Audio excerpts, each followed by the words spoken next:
शेतकरी बंधूंनो नमस्कार. चर्चा करू शेतीची आणि कास धरू प्रगतीची या वेबिनार मालिकेच्या भाग 29 मध्ये मी अश्विनी भोपळे पुन्हा एकदा आपल्या सर्व शेतकरी बांधवांचं या कार्यक्रमामध्ये स्वागत करते. शेतकरी बंधूंनो, आता मागच्या वर्षीचा खरीप गेला, रब्बी गेला, उन्हाळी हंगामाची पिकं घेणे शेतकऱ्यांची तयारी सुरू आहे. एकदा खरीप हंगाम येऊन वाटलेला आहे काहीच पुढच्या 1-2 महिन्यामध्ये. तर त्या दृष्टीनं शेतकऱ्यांसाठी महाराष्ट्र शासन कृषी विभागामार्फत वेगवेगळ्या योजना राबवल्या जातात. त्यासाठी तुम्हाला बियाणे खरेदी करण्यापासून वेगवेगळ्या कीटक संरक्षण जे आहेत त्याकरता लागणारे कीटकनाशक असेल, इतर काही औषधी असतील, विविध यंत्र सामुग्री आहे. तुम्हाला जर संरक्षित शेती करायची असेल तर पॉलीहाऊस आहे, शेडनेट हाऊस आहे, तुषार संच आहेत, ठिबक संच आहेत. यासारख्या जवळपास सर्वच कृषीच्या निविष्ठा यंत्रसामुग्री याकरता महाराष्ट्र शासन कृषी विभागाच्या विविध योजना सुरू आहेत. याशिवाय शेतकऱ्यांसाठी शेतीविषयक अजून काही विविध उपक्रम, काही योजना या महाराष्ट्र सहकार विकास महामंडळ यांच्या मार्फत राबवल्या जातात. तर या नेमक्या योजना काय आहेत, त्यांचे निकष काय आहेत, त्यांच्या पात्रता अटी काय आहेत, त्याच्या लाभाचे स्वरूप काय आहे, तिथे तुम्ही अर्ज कुठे करायचा आहे, त्यांची कार्यपद्धती काय आहे, या सर्वांच्यावर चर्चा करण्यासाठी आजचा आपला वेबिनारचा विषय आहे महाराष्ट्र सहकार विकास महामंडळाच्या विविध योजना. आणि आजच्या आपल्या या विषयाबाबत आपलं मार्गदर्शन करणार आहेत महाराष्ट्र सहकार विकास महामंडळाचे जे राज्याचं ऑफिस आहे त्या तिथले व्यवस्थापकीय संचालक श्री मिलिंद आखरे सर. सर, मी या कार्यक्रमामध्ये आपल्या नमस्कार. याशिवाय याच कार्यालयातील श्री हेमंत जगताप जे प्रशिक्षण अधिकारी म्हणून इथं काम पाहत आहेत, ते सुद्धा आपल्यासोबत या वेबिनारमध्ये जॉईन आहेत. तर त्यांचं सुद्धा मी या कार्यक्रमामध्ये स्वागत करते. जगताप सर, नमस्कार. नमस्कार सर, मला पहिल्यांदा तर एक सांगायचं की शेतकऱ्यांना शेतीविषयी कोणत्याही योजना म्हटलं की महाराष्ट्र शासन कृषी विभाग हा शब्द पहिल्या तोंडात येतो. त्याच्यामध्ये जिल्हा परिषद असेल किंवा स्टेटचा असेल. त्याशिवाय महाराष्ट्र सहकार विकास महामंडळ हा सुद्धा त्याचबरोबर शेतकऱ्यांसाठी काम करत आहोत. तर महाराष्ट्र सहकार विकास महामंडळाचं नेमकं कार्यपद्धती काय आहे, तुमचं ऑफिस कुठे आहे, तुमची संरचना काय आहे, याबद्दल सर्व शेतकऱ्यांना माहिती द्या. नमस्कार, मी मिलिंद आखरे, महाराष्ट्र सहकार विकास महामंडळाचा मी व्यवस्थापकीय संचालक आहे. कृषी विभागाच्या माध्यमातून उपसंचालक भोपळे मॅडमने हा जो कार्यक्रम आयोजित केला आहे, सर्वप्रथम मी त्यांचं खूप अत्यंत आभारी आहे की महामंडळाच्या विविध योजना आपल्या शेतकरी बांधवांपर्यंत पोहोचवण्यासाठी हा एक उत्तम मार्ग आहे. आणि ह्या सर्व योजना आपल्याला या ऑनलाईन या वेबिनार मार्फत आपल्याला आज आपल्याशी मला चर्चा करायची आहे. मी या सर्व कार्यक्रमात माझ्या सर्व शेतकरी बंधू आणि भगिनींचं मी मनापासून स्वागत करतो. आणि आमच्या ज्या महाराष्ट्र सहकार ज्या महाराष्ट्र सहकार विकास महामंडळ आहे त्या मंडळाच्या विविध योजनांचा आपण लाभ घेऊन आपण एक सशक्त कृषी विभाग आणि सहकार विभाग, एक सशक्त आपण शेतकऱ्यांची जी मूल्य साखळी आपण नेहमी म्हणतो की उत्पादनापासून मी तर म्हणेन की लागवडीपासून तर विकेपर्यंत, तर आता आपण जो कार्यक्रम राबतोय की विकेल तेच पिकेल या पद्धतीनं जबाबदारी सुद्धा आमचा एक भाग आहे. आम्ही विकण्याची जबाबदारी ही आमच्याकडे असावी आणि त्या अनुषंगाने आम्ही अनेक योजना आता कार्यरत केलेल्या आहे. महाराष्ट्र शासनाची ही जी कंपनी आहे, आपल्याला माहित आहे की महाराष्ट्र शासनाने महाराष्ट्र सहकार विकास महामंडळ कंपनीची स्थापना सन 2000 मध्ये केली. आणि या कंपनीचा उद्देशच असा होता की राज्य शासन म्हणून जे कामं आपल्याला मार्केटिंग क्षेत्रात करायचे आहेत, जे तंत्रज्ञान आणायचं आहे, त्याचा जो विचार करायचा आहे, त्याची जी आवश्यकता आहे, या सर्वांचं एकीकरण म्हणजे कॉन्व्हर्जन्स ऑफ स्किल करण्याचं आणि ते शेतकरी बांधवांपर्यंत पोहोचण्याचा आहे प्रमुख हेतू या महामंडळाचा आहे. आणि या अनुषंगाने आमच्या अनेक ऍक्टिव्हिटी आम्ही सुरू केलेल्या आहेत. प्रामुख्यानं जी जागतिक बँक आहे, एशियन डेव्हलपमेंट बँक आहे किंवा इतर अत्यंत अनेक वित्तीय सहकार संस्था आहेत, या सर्व संस्थांचं काम एकत्र करणं आणि आपल्या शेतकरी बांधवांपर्यंत पोहोचवणं हा प्रमुख उद्देश आहे. आणि यासाठी आम्ही अनेक कार्यक्रम आयोजित केलेले आहेत. याहून एक महत्वाचं म्हणजे आपली एक ही नॉन बँकिंग फिनान्स कंपनी पण आहे. म्हणजे एखादा प्रकल्प लागला आणि त्यात काही आवश्यकता असेल तर त्यासाठी काही निधीची आवश्यकता भासत असेल तर एक नॉन बँकिंग कंपनी म्हणून सुद्धा आम्ही कामकाज करतो आहे. पुढे आपल्या या महामंडळाचे अध्यक्ष माननीय मंत्री सहकार आहेत, माननीय मंत्री वित्त, माननीय आयुक्त सहकार, माननीय आयुक्त साखर, पणन संचालक हे आपले संचालक आहेत, माननीय सुधीर कुमार गोयल जे आपले अपर मुख्य सचिव होते ते आमचे तज्ञ संचालक आहे, आणि मी मिलिंद दाखवे व्यवस्थापकीय सहसंचालक. नेक्स्ट. आमच्या या कंपनीचा जो ऍडमिनिस्ट्रेटिव्ह सिस्टम आहे, प्रशासकीय रचना जी आहे, माननीय मंत्री अध्यक्ष आहेत, मी स्वतः व्यवस्थापकीय संचालक आहे, आपल्याकडे सहव्यवस्थापकीय संचालक आहेत, महाव्यवस्थापकीय संचालक आहेत. तुमच्या लक्षात येईल की एक कंपनी सचिव नावाचे एक पद आहे, जिथे आपल्याला शेतकरी उत्पादक कंपन्यांना जेव्हा हे करावं लागतं, नवीन कंपन्या तयार करायच्या असतात, तेव्हा कंपनी सचिव अत्यंत महत्वाचा आहे. आमच्याकडे विभागीय व्यवस्थापक आम्ही नेमले आहेत, आणि जिल्हा स्तरावर जिल्हा व्यवस्थापक हे जिल्हा उपनिबंधक कार्यालयामध्ये उपस्थित असतात, आणि यांच्या मार्फत आम्ही अनेक योजना, आम्ही सहकार म्हणजे सहकारी संस्था आणि शेतकरी उत्पादक कंपनी आणि बचत गट, त्यात आपलं हे काम हे इंडिव्हिज्युअल न चालता ह्या तीनच एजन्सी मार्फत चालतो: शेतकरी उत्पादक कंपनी, सहकारी संस्था आणि बचत गट. अशा पद्धतीनं आपण ह्या आपल्या ज्या योजना आहे, अटल अर्थसहाय्य योजना, जलसमृद्धी यंत्रसामग्री योजना, नंतर ब्रँड निर्मिती, नाबार्डकडनं अनेक कंपनीची स्थापना, स्मार्ट प्रकल्प, नॉन बँकिंग फायनान्स कंपनी, आणि या सर्वांना एक सल्लागार, म्हणजे एखादी योजना राबवायची असेल तर त्याला टेक्निकल सपोर्ट, त्याचबरोबर एक कन्सल्टन्सी सपोर्ट सुद्धा लागत असतो. आणि एकदा हे सर्व प्रोडक्शन झाल्यानंतर तो व्यवसाय कसा करायचा शेतीचा, म्हणजे मार्केटला कसं कनेक्ट करायचा, या संदर्भाचा कृषी व्यवसाय वृद्धी कक्ष हा अत्यंत महत्वाचा कक्ष महाराष्ट्र सहकार विकास महामंडळाने सुरू केलेला आहे. हे आपल्याला लक्षात असेल की जलयुक्त शिवार नावाची योजना आपण सुरू केली होती, तेव्हा अनेकदा आपल्याला या अर्थ मुव्हिंग मशिनीची आवश्यकता भासत होती.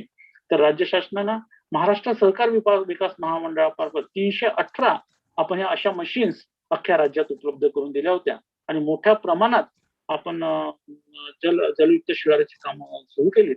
आणि एवढंच नव्हे तर त्यानंतर सुद्धा ह्या मशीन्स कशा वापरता येतील याचं एक कोऑर्डिनेशनचं काम महाराष्ट्र सहकार विकास महामंडळ सर्व आपल्या शेतकरी बांधवांसोबत करते. जलसमृद्धी यंत्रसामुग्री व्याज अर्थसहाय्य योजना आपण जे आता सांगतात, तर ही सर्व योजना सध्या चालू आहे का? त्याच्यासाठी निकष काय, शेतकऱ्यांना जर याचा लाभ घ्यायचा असेल? मॅडम, आपल्या तुमचं प्रश्नाचं उत्तर असं आहे की ही योजना आपण 31 मार्च 2019 पर्यंतच राबवली होती, परंतु या योजनेची आवश्यकता असेल किंवा असा काही मागणी आली, पण ही मागणी इंडिव्हिज्युअल कडून येणं चालणार नाही. शेतकऱ्यांकडून तो एकतर गट पाहिजे किंवा शेतकरी उत्पादकांचा संघ पाहिजे, म्हणजे कंपनी म्हणतो, किंवा सहकारी संस्था पाहिजे. अशाकडनं आली तर या योजनेसंदर्भात आपल्याजवळ निधी उपलब्ध आहे, याचा विचार करून आपण त्या पद्धतीने मदत करू शकतो. वैयक्तिक शेतकऱ्यासाठी योजना नाही, वैयक्तिक योजनेसाठी नाही. महाराष्ट्र सहकार विकास महामंडळाच्या सर्व योजना ह्या कम्युनिटी बेस्ड योजना आहेत, ह्या वैयक्तिक शेतकऱ्यांसाठी योजना नाहीत. आणि त्याच्यामुळे सहकारी संस्था, बचत गट, शेतकरी उत्पादक कंपनी किंवा कम्युनिटी बेस्ड ऑर्गनायझेशन कुठली पण असो, अशा पद्धतीने महाराष्ट्र सहकार विकास महामंडळाच्या या योजना आहेत. अर्थसहाय्याचं स्वरूप काय, कितीपर्यंत? हा, साधारणतः हे मशीन्स असतं ते 22 लाखाचं मशीन्स असतात. 22 लाखामध्ये आपण 5,90,000 व्याज, ते दर महिन्याला 9,833 रुपये व्याज मुद्दल गटाने भरायची किंवा कंपनीने भरायची असते, आणि त्याच्यावरचं व्याज आपण महाराष्ट्र सहकार विकास महामंडळ लाभार्थ्यांनी त्या खात्यावर जमा करू. अशा 318 मशीनींचं व्याज महाराष्ट्र सहकार मंडळ 9,833 रुपयात दर महिन्याला आपण ते उपलब्ध करून देतो. सर, याच्यामध्ये जर लाभार्थी अर्ज करताना त्यासोबत काय काय त्यांना कागदपत्र किंवा डॉक्युमेंट्स त्यांनी सोबत आणणं आवश्यक आहे? हा, तर या संदर्भात त्यांनी महाराष्ट्र सहकार विकास महामंडळाच्या वेबसाईटवर व्हिजिट केली तर त्याला याची माहिती मिळेल. नाही तर आमच्या महाराष्ट्र सहकार विकास महामंडळाच्या कार्यालयात त्यांनी एखादा मेल पाठवला किंवा फोन करून विचारलं तर ती माहिती उपलब्ध करून. आता शेतकरी आपल्या जिल्ह्यामध्ये असतात, तर आपलं हे राज्याचं ऑफिस आहे पुण्याला, जिथून पूर्ण राज्याचं संनियंत्रण होतं, तर आपली खाली आपल्या जिल्हा स्तरावर आपलं कोणतं कार्यालय तिथे आपल्या शेतकऱ्यांना संपर्क साधता येईल? हा, तर हा प्रश्नाचं उत्तर ऍक्च्युअली देणं अगोदरच अपेक्षित होतं. तर जिल्हा उपनिबंधक कार्यालय सहकारी संस्था यांच्या कार्यालयामध्ये आपण अर्ज केला, त्यांना जाऊन भेटले तर माहिती मिळेल. अन्यथा आत्माचं आपलं जे ऑफिस आहे तिथे सुद्धा आम्ही माहिती संपूर्ण उपलब्ध करून दिलेली आहे. पण आजच्या या कार्यक्रमानिमित्त आणि आता सर्व जिल्हा अधीक्षक कृषी यांच्या सुद्धा कार्यालयात आमच्या सर्व योजनांची पुस्तिका आम्ही त्या कार्यालयातले जे आपले ऑफिस सुपरिटेंडंट असतात त्यांच्याकडे उपलब्ध करून देऊ, जेणेकरून शेतकऱ्यांना DPR ऑफिस, SCO ऑफिस किंवा आत्म्याचं ऑफिस या तिन्ही ऑफिसमध्ये हे दस्तऐवज उपलब्ध होतील. कारण मॅक्झिमम शेतकरी हे कृषी संदर्भात त्या कार्यालयात अप्रोच करत असतात. तर आपल्याला शेतकऱ्यांना आजच्या कार्यक्रमाच्या निमित्ताने परत एकदा सांगते मी की ज्या महाराष्ट्र सहकारी विकास महामंडळाच्या जेवढ्या पण योजना आहेत त्या सगळ्या योजनांची एक माहिती पुस्तिका आपल्या जिल्हाध्यक्ष कृषी अधिकारी प्रकृती संचालक आत्मा यांच्या कार्यालय सुद्धा उपलब्ध करून दिलेले आहे. तर तुम्ही एकतर जिल्हा उपनिबंधक जे आहेत त्यांच्या कार्यालयात जाणं आवश्यक आहे, नसेल तर तुम्हाला या दोन्ही कार्यालयात सुद्धा यांच्या योजनांची माहिती आपल्याला तिथं उपलब्ध आहे. तर मॅडम आम्ही याची नोंद घेतलेली आहे आणि पुस्तिका मी मेच्या फर्स्ट वीक पासून सर्व SO ऑफिस मध्ये कशी उपलब्ध होईल याची मी व्यवस्था चालेल, ठीक आहे. सर त्यानंतर दुसरी तुमची जी योजना आहे ती महाफार्म ब्रँड निर्मिती किंवा क्रॉप शॉप अशी आपण ज्याला म्हणतो, तर ही नेमकी योजना काय आहे? म्हणजे त्याच्या पाठीमागचं तुमचं हे काय आहे, संकल्पना काय आहे? मॅडम आता आपण एक नवीन कन्सेप्ट आणलेली आहे की विकेल तेच पिकेल. असं लक्षात येतं की पिकवण्याचं आपल्याला पारंपरिक पद्धतीने आपण पिकवणं सुरू आहे, त्यात टेक्नॉलॉजी ऍड करतोय, त्यात प्रोडक्शन हे चांगलं होत आहे, परंतु विकण्याकरिता जी एस्टॅब्लिश सिस्टीम आहे म्हणजे काय तर APMC मार्केट किंवा इन्फॉर्मल मार्केट किंवा ट्रेडर्स अशा अनेक पद्धतीनं मालाचा विक्रा होतो. प्रोसेस प्रॉडक्ट विकायचं असेल तर आपल्याला मोठमोठ्या ट्रेडरांशी कॉन्टॅक्ट करावा लागतो. मोठमोठे तर या अनुषंगानं काय झालं की राज्यामध्ये 1.5 लाख सहकारी संस्था, गृहनिर्माण सहकारी संस्था आहेत. तर गृहनिर्माण सहकारी संस्था ही एक सहकारी संस्था आहे, त्यामुळे त्या सहकारी संस्थांमध्ये शेतकऱ्यांचं आपण डायरेक्ट प्रॉडक्ट म्हणजे ज्वारी असेल तर ज्वारी आणि ज्वारीचं पीठ, गहू असेल तर गव्हाचं पीठ, असं कुठले तांदूळ असतील तांदूळ करून डायरेक्ट सहकारी संस्थांना उपलब्ध करून दिले. अशा अनेक पद्धतीनं शेतकऱ्याचं जे उत्पादन आहे ते डायरेक्ट सहकारी संस्थांना उपलब्ध करून देणे, जेणेकरून आपण जे म्हणतोय की जी साखळी लांबलेली आहे, फॉर एक्झाम्पल ज्यांनी कांद्याचं उत्पादन केलं असेल तो कांदा एखाद्या हाऊसिंग सोसायटीला 500 फ्लॅट्स असतील, 500 फ्लॅट्स मध्ये साधारणतः 1,500 लोक राहतात, म्हणजे त्या हाऊसिंग सोसायटीला दर महिन्याला किमान 3 ट्रक कांदा लागतो. मग असा हा कांदा आपण समजा त्या हाऊसिंग सोसायटीला दर महिन्याचा पहिला एखाद्या निश्चित दिवशी पोहोचून दिला तर डायरेक्ट शेतकरी आणि गृहनिर्माण सहकारी संस्था यांचा कॉन्टॅक्ट तयार होईल आणि चांगल्या पद्धतीनं शेतकऱ्यांना त्याचं रेम्युनरेशन मिळेल. अशा पद्धतीनं महाफार्म नावाचा ब्रँड आम्ही रजिस्टर्ड केलेला आहे आणि हा फॉर्म आम्ही प्रोसेस प्रॉडक्ट तसंच फ्रेश प्रॉडक्ट दोन्हीमध्ये आम्ही हा केल्यामुळं शेतकऱ्यांना त्याचा डायरेक्ट माल विक्रीची ही एक व्यवस्था. मग आता असं लक्षात आलं आहे की हे दररोज सकाळी जाऊन आपला ट्रक विकून परत जाणं शक्य होत नाही, मग त्यासाठी आम्ही शॉप्स ओपन केलेले आहेत की गृहनिर्माण सहकारी संस्थांच्या पार्किंगमध्ये अशा पद्धतीनं आम्ही परमनंट शॉप्स म्हणजे त्या शॉपमध्ये नेऊन आपलं प्रॉडक्ट शेतकऱ्यांनी ठेवून देऊ. कुणाची हळद आहे, कुणाचं लसण पावडर आहे, कुणाचं जिंजीर पावडर आहे, कुणाचे मसाले आहेत, अशा पद्धतीनं ह्या सर्व सहकारी संस्था, बचत गट आणि शेतकरी उत्पादक कंपन्यांचे जे प्रॉडक्ट आहे ते सर्व त्या दुकानात आम्ही ठेवतो आणि ग्राहकांना त्याचं प्रमोशन करतो, त्याची माहिती देतो, ट्रेसेबिलिटी देतो की कुणाचं उत्पादन आहे, क्वालिटी समजावून सांगतो. अशा पद्धतीनं डायरेक्ट शेतापासून तर थेट ग्राहकापर्यंत उपक्रम महाराष्ट्र सहकारी संस्थांना सहकार विकास महामंडळानं सुरू केलेला आहे. शेतमालाला रास्त भाव त्यातून मिळत आहे. शेतकरी ते ग्राहक यांच्यातली संख्या कमी झालेली आहे, जे मध्यस्थ म्हणण्यापेक्षा जे अनेक सिस्टम्स होत्या त्या कमी झालेल्या आहेत. शेतमालाचं व्हॅल्यू ऍडिशन म्हणजे मूल्यवर्धन झालेलं आहे आणि एक ताजा आणि स्वच्छ आणि दर्जेदार माल आता या मार्फत आता उपलब्ध होत आहे. शेतकरी आणि ग्राहक सर यांच्यामधली जी साखळी आहे दलालांची ती मुळात कमी करणं हे मोठं आजच्या काळातलं कृषी विभागासमोरचं किंवा सर्व शेतकऱ्यासमोरचं आव्हान आहे खरं तर. कारण बऱ्याच प्रमाणात बंपर प्रोडक्शन होत आहे. आपण कृषी विभाग म्हणा, आपण सर्व टेक्नॉलॉजीचा प्रसार करत आहोत, शेतकऱ्यांच्या उत्पादकतेमध्ये वाढवत आहे, परंतु कृषीचं हा एक महत्वाची योजना आपल्या विभागामार्फत राबवली जात आहे. तर तुम्ही जे म्हटलं यात एक अजून गोष्ट मी ऍड करीन की सुदैव आपण खूप असे सुदैवी लोक आहोत. आपला हे दैव अत्यंत चांगलं आहे की प्रोडक्शन एरिया आहे. प्रोडक्शन जगामध्ये सर्वोत्कृष्ट प्रोडक्शन मॅडम आपल्या देशामध्ये होतं आणि त्यातल्या त्यात महाराष्ट्र हा खूप असा चांगला अग्रेसर देश आहे. आपला कांदा, आपला अद्रक, अशा अनेक प्रोडक्ट आहे, आपली मालदांडी ज्वारी. आता काय झालेलं आहे की हे जे सर्व प्रोडक्ट आहे यांची अनेक GI रजिस्टर्ड प्रोडक्ट आपल्याकडे आहेत आणि सर्वात महत्वाचा म्हणजे बायर आज 700 कोटी लोकसंख्येपैकी 150 कोटी लोकसंख्या आपल्याच देशाची आहे.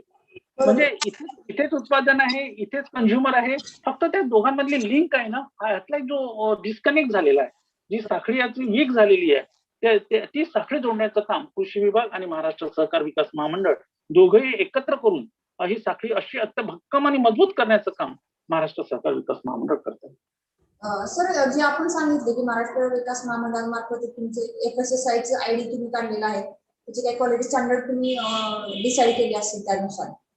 तर एखाद्या शेतकऱ्याला किंवा एखाद्या गटाला आपल्या महाराष्ट्र विकास महामंडळाच्या या तुमचे जे लिस्टमध्ये प्रोडक्ट आहे, जे 25-30 प्रोडक्ट जे मी आता पाहिले, तर या प्रोडक्टमध्ये एखाद्या शेतकऱ्याचं प्रोडक्शन असेल आणि त्याच्यामध्ये नोंदणी करायची असेल आपल्या प्रोडक्टमध्ये किंवा तुमच्या योजनेमध्ये सहभाग घ्यायचा असेल या, तर शेतकऱ्यांनी काय करायला पाहिजे?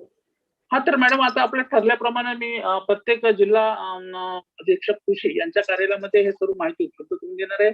त्यांनी आम्ही जे नंबर्स देणार, आमचा जो सेक्शन आहे ऍग्रिकल्चर बिझनेस सेक्शन, त्या सेक्शनला आम्ही कनेक्ट करून देऊ आणि त्या सेक्शन मधनं त्यांना लायसन्सेस हवे आहे का, त्यांच्या मालाचं स्टँडर्डायझेशन करायचं आहे का, किंवा प्रॉडक्ट डेव्हलप करायचं आहे का, असं जो काही त्यांना मार्गदर्शन लागेल ते मार्गदर्शन महाराष्ट्र सहकार विकास महामंडळाचं जे हेड ऑफिस आहे, तिथे जो आमचा ऍग्री बिझनेस सेल आहे, त्या सेल मार्फत आम्ही सर्व लोकांना ते उपलब्ध करून देऊ. मग त्यात त्यांना काही ट्रेनिंगची आवश्यकता असेल तर अशी ट्रेनिंग देणारे इन्स्टिट्यूट कुठले आहेत त्याच्याशी कनेक्ट करून देऊ. अशा पद्धतीनं कम्प्लीट कॅपॅसिटी बिल्डिंग. आता मॅडम फक्त कॅपॅसिटी बिल्डिंग करून चालणार नाही, त्याला मार्केट मिळवून देणं खूप जरुरीचं आहे. त्याच्यामुळे आम्ही मार्केट प्लेअर जो असतो त्याला सुद्धा या कॅपॅसिटी बिल्डिंग मध्ये इन्व्हॉल्व करतो. तो सांगतो की मला हा प्रॉडक्ट अशा पद्धतीने हवा आहे.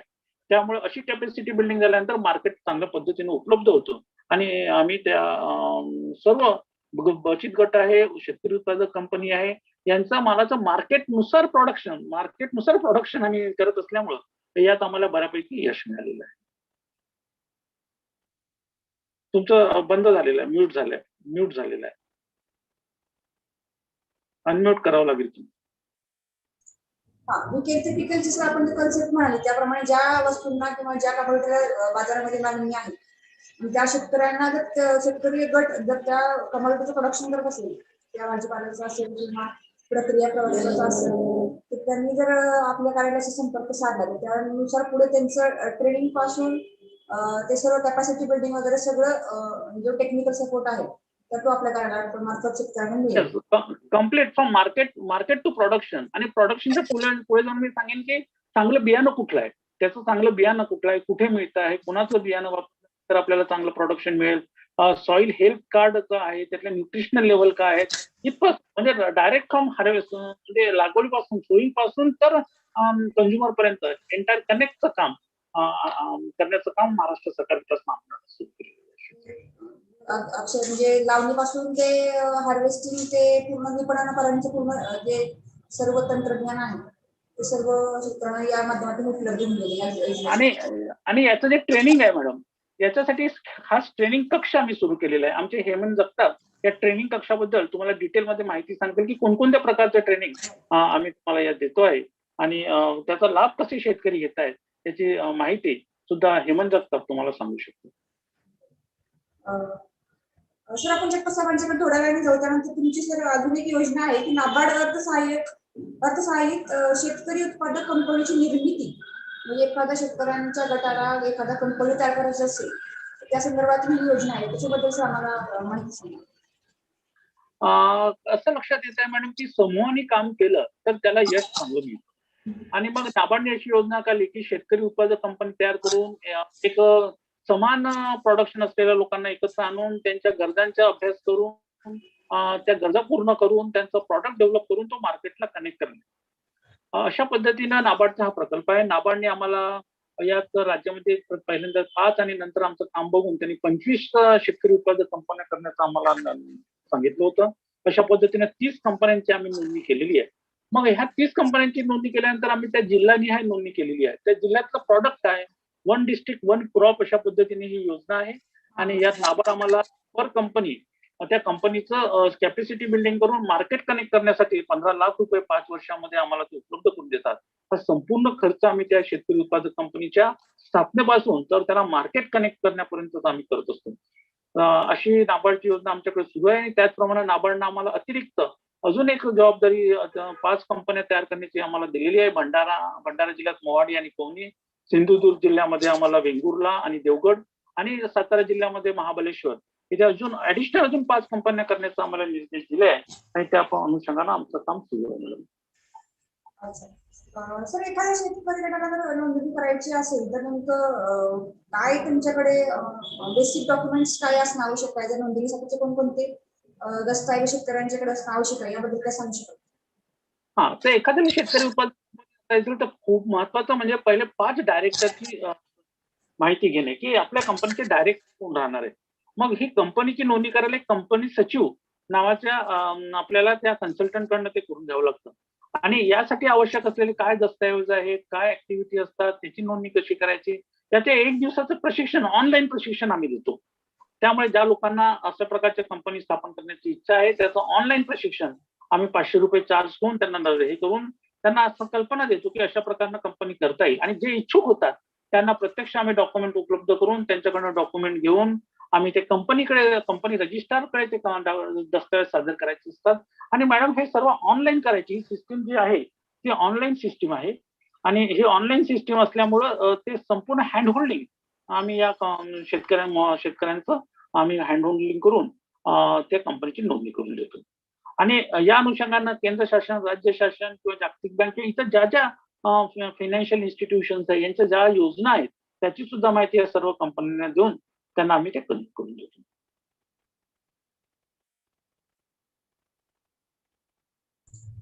सर, हे आता आपण जे म्हटलं नाबार्ड अर्थसहाय्याला म्हणजे नाबार्डचं फंडिंग आहे, तर साधारणतः किती फंड्स मिळतात, कोणत्या घटकाकरता किती फंड्स मिळतात त्याबाबत काही? साधारणतः मॅडम हा 15 ते 16 लाखाचा प्रकल्प आहे आणि दरवर्षी 3 लाख असं 15 वर्षामध्ये म्हणजे 5 वर्षामध्ये आपल्याला 15 लाख रुपये इथे मिळतात.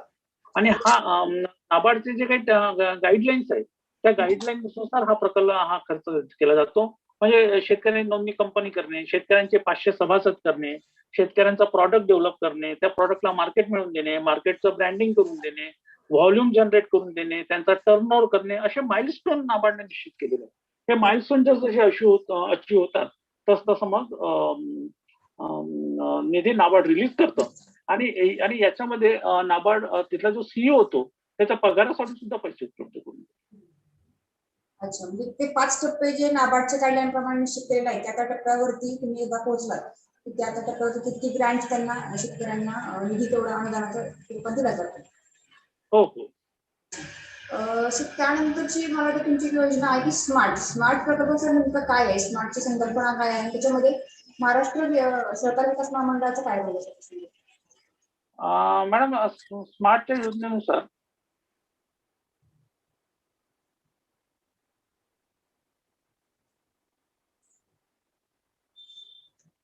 स्मार्टच्या योजनेनुसार मार्केट कनेक्ट हा खूप महत्वाचा प्रकल्प आहे की जिथे आता मी जसं सांगितलं की प्रोडक्शन आपण केल्यानंतर त्याला मार्केट कनेक्ट करणे ही एक स्किल आहे. म्हणजे इव्हन आपण असं लक्षात येतं की मोठमोठ्या शहरामध्ये सोन्याचे दुकानदार सुद्धा आपलं ब्रँडिंग करत असतात की हे अतिशय शुद्ध सोनं आहे. पण अशा प्रकारची जाहिरात आपल्या कृषी मालाची जाहिरात तुम्हाला क्वचितच शेतकऱ्यांनी केलेली. स्मार्ट आट्याची जाहिरात कदाचित होत असेल, टाटाचं आट्याची पण जाहिरात होत असेल, रिलायन्स स्वतः करत असेल, परंतु शेतकऱ्यांनी स्वतःच्या मालाची जाहिरात असं तुम्हाला कधी आढळून येत नाही. तर स्मार्ट या प्रकल्पामध्ये असं निश्चित करायचं आहे की जी रिक्वायरमेंट आहे ती रिक्वायरमेंट ज्याला आहे त्याला प्रोडक्शन एरियाशी कनेक्ट करण्याचा हा स्मार्ट असा प्रकल्प आहे. State of Maharashtra agriculture and rural transformation अशा पद्धतीनं हा प्रकल्प जागतिक बँकेनं आपल्या राज्यात आणलेला आहे. आणि इथे 60% पर्यंत फंडिंग, प्रोजेक्टच्या 60% पर्यंत फंडिंग हा इथे आहे. तर राज्यातल्या ज्या सहकारी संस्था आहेत त्या सहकारी संस्थेमध्ये फॉर एक्झाम्पल आता तुमच्या लक्षात येईल की यावर्षी सोयाबीनचे रेट मॅडम आज 6,500 आहे. जेव्हा सोयाबीन मार्केटमध्ये आला त्या दिवशी रेट 4,000 होते, म्हणजे 4,000 रेट होते. म्हणजे आज तुम्ही विचार करा की 60% वाढ झालेली आहे. म्हणजे प्रोड्युसरला किती मिळाले? 4,000 मिळाले. परंतु ज्यांनी घेऊन स्टोअर करून ठेवला त्याला फक्त 3 महिन्यामध्ये 4,000चे 2,500 एक्स्ट्रा मिळाले. म्हणजे काय? तर मालाच्या विक्रीचं नियोजन करणे.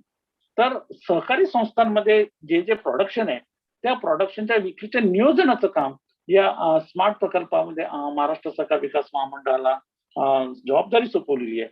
मग वेअरहाऊसिंग तयार करणे, वेअरहाऊसिंग मध्ये मालाचं साठवणूक करणे, त्याची देखरेख करणे आणि ते देखरेख करत असताना मार्केटचे याच्यामध्ये सर मला वाटतंय आपले जे प्रशांत चास्कर सर आहेत तर ते थोडंसं डिटेल सांगतील. सुनील पवार सरांचं तिकडे सर सुरू झालेलं आहे. ओके, प्रशांत तुम्ही बोलू शकता. आमचे जे स्मार्ट विभागाचे जे नोडल अधिकारी आहेत माननीय श्री प्रशांत चास्कर सर, तर त्यांना मी विनंती करतो की थोडक्यात स्मार्ट प्रकल्प काय आहे आणि याच्यामध्ये महाराष्ट्र सहकारी विकास महामंडळाचा कशा प्रकारे शेतकऱ्यांना फायदा होणार आहे याविषयी आपण मार्गदर्शन करावं. Sir please.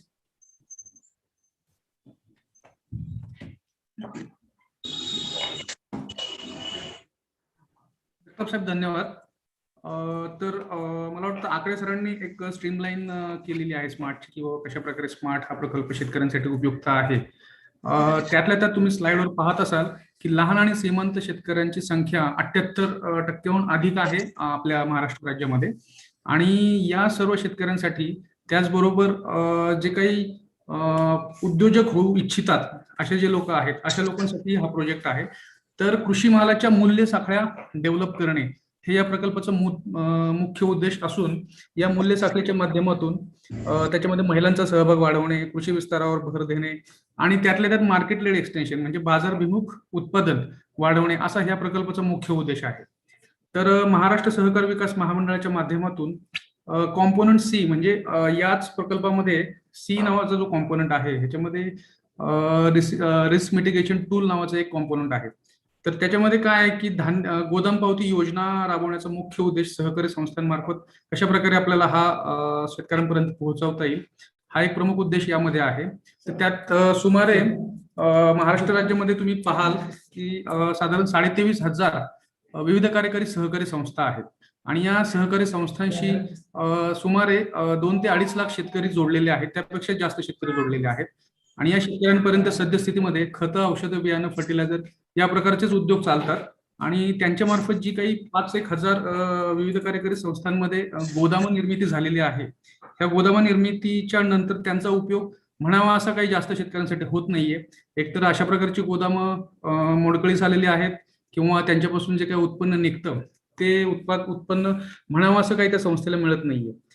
तर जागतिक बँकेने थोडा या कृषी विभागाच्या सहाय्याने एक सर्वे केला आणि त्या सर्वेच्या माध्यमातून सहकारी विभागाच्या माध्यमातून असं निष्कर्ष काढला जर याच संस्थांचं डागडुजी केली संस्थांच्या गोदामाची आणि डागडुजी केल्यानंतर एक कोलॅटरल मॅनेजमेंट एजन्सी नावाची संस्था, खाजगी संस्था याबरोबर घेऊन जर गोदाम पावती योजना राबवली या सर्व गोदामांचं नूतनीकरण करून तर शेतकऱ्यांना नक्कीच जे काही सुगी पश्चात तंत्रज्ञान वापरल्यानंतर जे काही धान्य साठवणूक होत नाही शेतकऱ्यांमार्फत आणि अशा वेळेला सगळे रेट पडलेले असतात, त्याच वेळेला जर हे धान्य साठवलं आणि शेतकऱ्याची जर आर्थिक गरज जी आहे ती बँकांच्या माध्यमातून पूर्ण केली तर मला वाटतं त्याच वेळेला शेतकऱ्यांना या 3 ते 4 महिन्याचा जो पिरियड असतो या पिरियडमध्ये जे शेतकऱ्यांचे रेट डाऊन होतात तर त्याचा नक्कीच शेतकऱ्यांना 3 ते 4 महिन्याचा फायदा होणार आहे.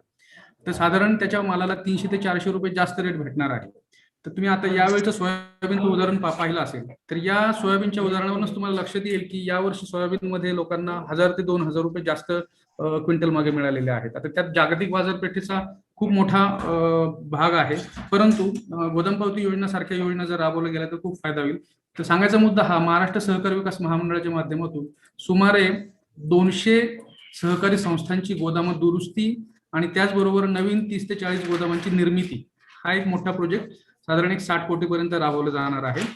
तर कोलॅटरल मॅनेजमेंट एजन्सी जो विषय तुम्हाला सांगितला तो ह्याच्यासाठी की जी गोदामं आहेत ती WDRA अक्रेडिटेड नाहीये, म्हणजे काय प्रमाणित नाहीये. ह्या गोदामांचं प्रमाणीकरण असणं खूप गरजेचं आहे. त्यानंतरच तुम्हाला कोणतीही बँक लोन देते आणि त्यावरच शेतकऱ्यांना तुम्ही पैसे देऊ शकता.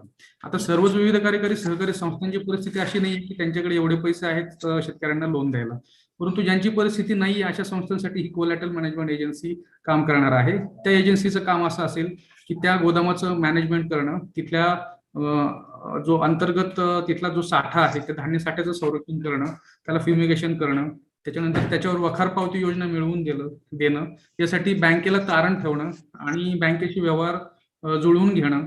त्याचबरोबर पुढे जाऊन मार्केट लिंकेज हा सर्वात महत्वाचा भाग आहे की गोदाम पावती योजनेमध्ये मार्केट लिंकेजचा हा महत्वाचा रोल CMA नावाची संस्था ही करणार आहे. तर अशा प्रकारचं सुमारे 200 आमच्या महाराष्ट्र सहकार विकास महामंडळाला लक्षांक मिळालेला आहे. पुढच्या 6 ते 7 वर्षामध्ये हा लक्षांक पूर्ण करायचा आहे.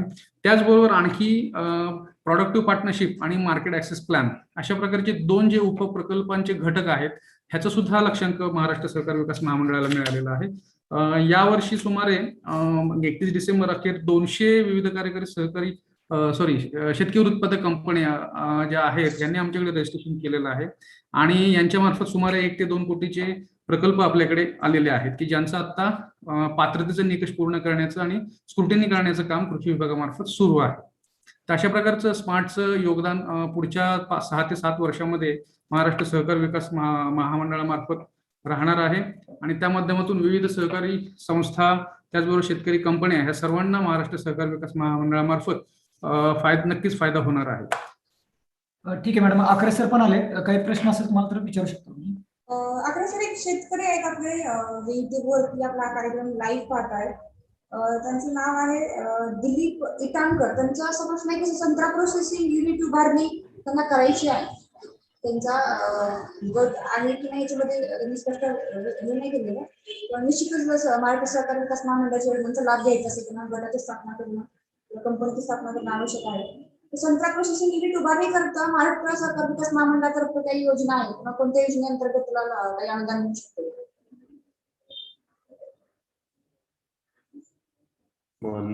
आकरे सर आवाज येतो? सर मी काय प्रश्न रिपीट करते सर. आकरे सर आवाज येतोय? हो, येतोय.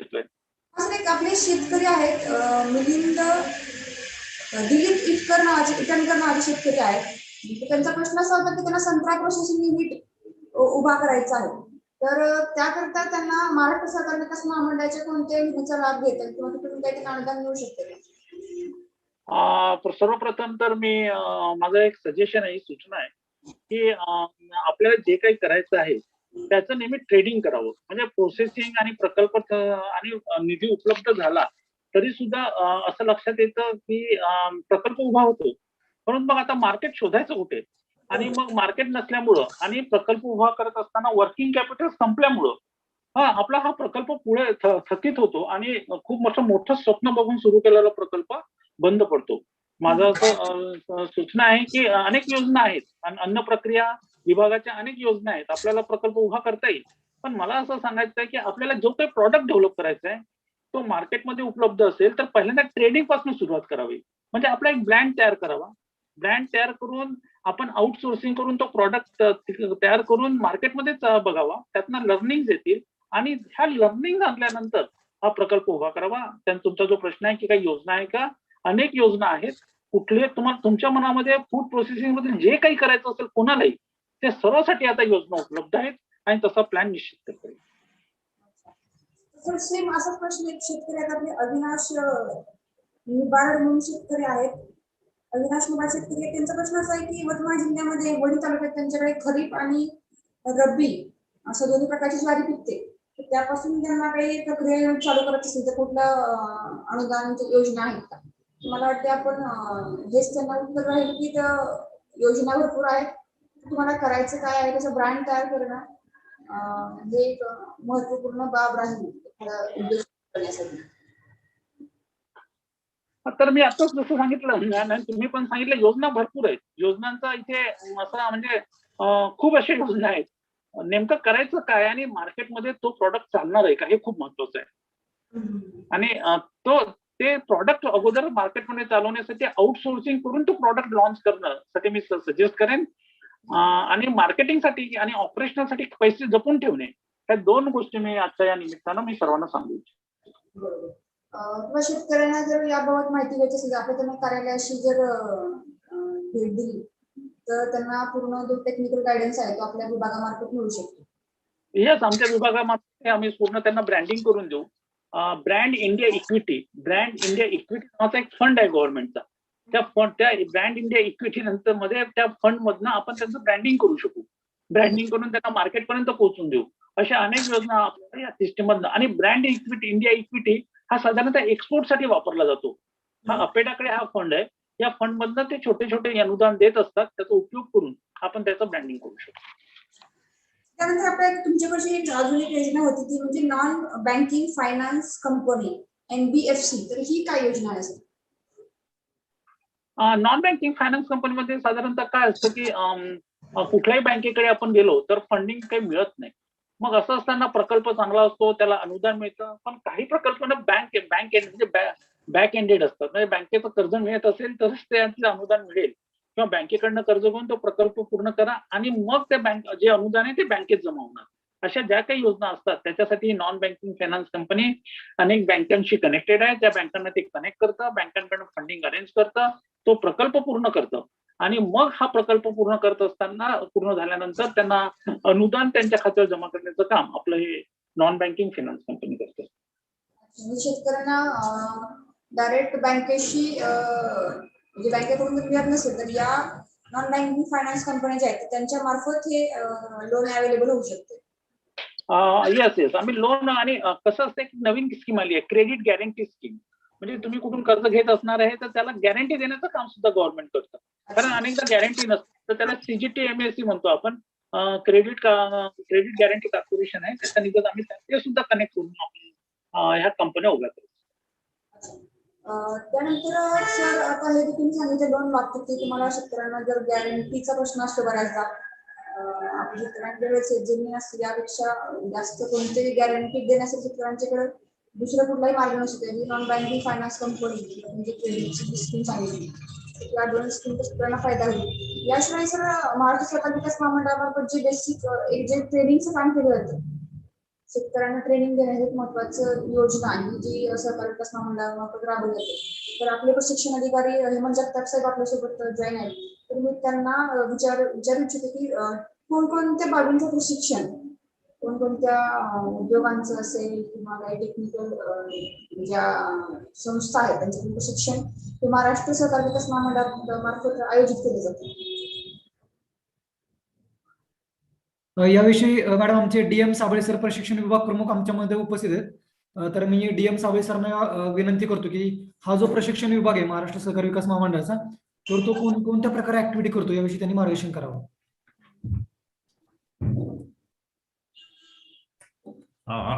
धन्यवाद जगतापजी. मॅडम, महाराष्ट्र सहकार विकास महामंडळामार्फत गेल्या 3 वर्षापासून प्रशिक्षण विभाग हा कार्यान्वित केलेला आहे आणि त्याचा प्रमुख उद्देश असा आहे की संघटित व्हा, शिका आणि कामाला लागा. आज राज्यामध्ये मोठ्या प्रमाणात शेतकरी उत्पादक कंपन्या स्थापन झालेल्या आहेत, त्यांचं एक संघटन तयार झालेलं आहे, परंतु नेमकं कोण्या दिशेला जायचं, नेमकं काय करायचं याची कुठेतरी वानवा भासत होती. आणि मग त्यातून आमचा MSCPचा अनुभव होता की एवढ्या मोठ्या प्रमाणात 6-7 वर्ष काम केल्यानंतर जे फलित आहे, ज्या प्रमाणात पाहिजे होतं ते हातात आलं नाही. आणि मग असं लक्षात आलं की नेमकं ह्या कंपन्या स्थापन करताना शेतकऱ्यांच्या मनात असा एक हेतू होता की शेतकरी उत्पादक कंपनी स्थापन केली की आपल्याला शासनाच्या विविध योजनांचा, अनुदानाचा लाभ होईल, असा एक माइंडसेट तयार झाला होता. आणि तोच माइंडसेट अत्यंत म्हणजे रूट झाला होता प्रत्येकाच्या मनामध्ये. त्याला कुठेतरी आपण पायबंद बसावा या दृष्टीने आम्ही काम चालू केलं. आणि जेव्हा मग हे प्रशिक्षण विभाग चालू केला तेव्हा आम्ही त्यांना सांगितलं की उत्पादन तर खूप मोठ्या प्रमाणात आहे, पण त्याची मार्केटिंग करणं, विक्री व्यवस्था बळकट करणं. स्वातंत्र्यानंतर उत्पादनासाठी 60 वर्ष कृषी विभागानं काम केलं, पण विपणन क्षेत्रामध्ये आपण कुठेतरी कमी पडतो, म्हणून शेतकऱ्याला चांगले बाजारभाव मिळत नाही. मग ते विपणनासाठी ब्रँडिंग असेल, पॅकिंग असेल, त्याचं सॉर्टिंग असेल, याच्यासाठी काम करणं गरजेचं आहे. आणि हीच थीम घेऊन आम्ही प्रशिक्षण विभाग स्थापन केला. यामध्ये प्रशिक्षणामध्ये सर्वात महत्वाचा एक त्यांना एक समजून सांगण्याचा प्रयत्न करतो की बाबा रे, तुम्ही शेतकऱ्याचं जे काही माल आहे, आकरे साहेबांनी 2 याच्यापूर्वी तुम्हाला सांगितलं की ट्रेडिंग करा, माल विक्रीची कला अवगत करा. तुम्हाला विक्री व्यवस्था जर आलं, मार्केटिंग आलं की तुम्ही जग जिंकल्यासारखं होते. आणि तोच थीम घेऊन आम्ही प्रशिक्षण चालू केलं. मग ग्रामीण भागांमध्ये छोटे छोटे उद्योग उभारणं, युवकांना काम देणं, त्यातून रोजगार निर्मिती करणे, त्यासाठी ऍग्री बिझनेस स्टार्टअप हा प्रशिक्षण पहिला एक कार्यक्रम हातात घेतला. आणि त्यामध्ये मग प्रत्यक्ष त्यांना ज्या ज्या चांगल्या कंपन्या आहेत, मग सुहाना असेल किंवा इतर कोणते प्रॉडक्ट करणाऱ्या कंपन्या, प्रत्यक्ष तिथं नेऊन त्या लोकांना दाखवलं का बघा किती काटेकोरपणे क्वालिटीमध्ये हे काम केलं जाते. नंतर मग शेतकरी उत्पादक कंपन्यांच्या संदर्भातलं काम हातात घेतलं की शेतकरी उत्पादक कंपनीची संचालक मंडळ जे आहे की त्यांना त्यांची जबाबदारी आणि कर्तव्य नेमकं काय आहे, त्यांना काय करायचं आहे हेच माहित नव्हतं. ते त्यांना समजून सांगितलं. कंपनी स्थापन केली तर ROC किंवा कंपनी ऍक्ट मध्ये हे सहकारी तत्वावर स्थापन झालेली कंपनी नाही आहे, तर ही कंपनी ऍक्ट मध्ये स्थापन झाली आहे. आपण जर फक्त कंपनी जर स्थापन केली आणि दुर्लक्ष जर केलं तर वर्षाच्या शेवटी 2-2, 3-3 लाख रुपये तुम्हाला फाईन सुद्धा त्याच्यामध्ये होऊ शकतो. ज्या अत्यंत म्हणजे त्यांना कोणी न सांगितलेल्या बाबी ह्या त्यांच्या प्रत्यक्ष निदर्शनास आणून दिल्या. छोटं की समजा मंगळवेढ्याची ज्वारी आहे का, एक छोटस ते ज्वारीचं पॅकिंग करून पुण्यासारख्या ठिकाणी जर आणलं तर तुम्ही लागण तेवढे तुम्हाला अतिरिक्त भाव मिळते. संत्रा, विदर्भातला संत्रा आणून आम्ही इथं आणला, साखर संकुल असेल किंवा मोठमोठ्या सोसायटी असेल त्याला विकण्याची व्यवस्था आम्ही त्याला करून दिलं, जेणेकरून तुमचे मार्केट लिंकेज छोट्या छोट्या कामातून तुमचे डेव्हलप झाले तर तुम्ही फार मोठ्या प्रमाणात याच्यामध्ये काम करू शकता. आणि हे सगळं काम पाहिल्यानंतर आम्हाला नाबार्डनी त्यांचं RSA म्हणून नियुक्ती केली की जे काही हे ट्रेनिंग तुम्ही घेत आहे अत्यंत म्हणजे मार्केट ओरिएंटेड आहे, याच्यामध्ये प्रोडक्शनचा कुठेही लवलश नाही आहे आणि फक्त त्यांनी त्याचा मालाचं उत्पादन कसं, विक्री कशी, व्यवस्था कशी विकसित करणार, आज हीच काळाची गरज आहे.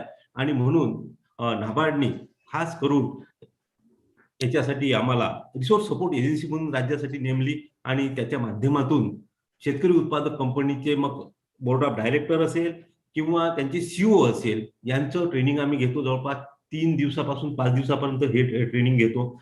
नंतर जे नवीन नवीन एव्हेन्यू आहे, जसं आता बांबू एक कमिंग क्रॉप आलेला आहे की मोठ्या प्रमाणात लोक लावायला लागलेले आहे आणि त्याची डिमांड डे बाय डे वाढते आहे की जो इम्पोर्ट बांबू होतो अगरबत्त्यासाठी हे ते, त्या व्हेरायटी सुद्धा आपल्याकडे लागवड केली तर चांगल्या प्रमाणात शेतकऱ्याला उत्पादन मिळतो.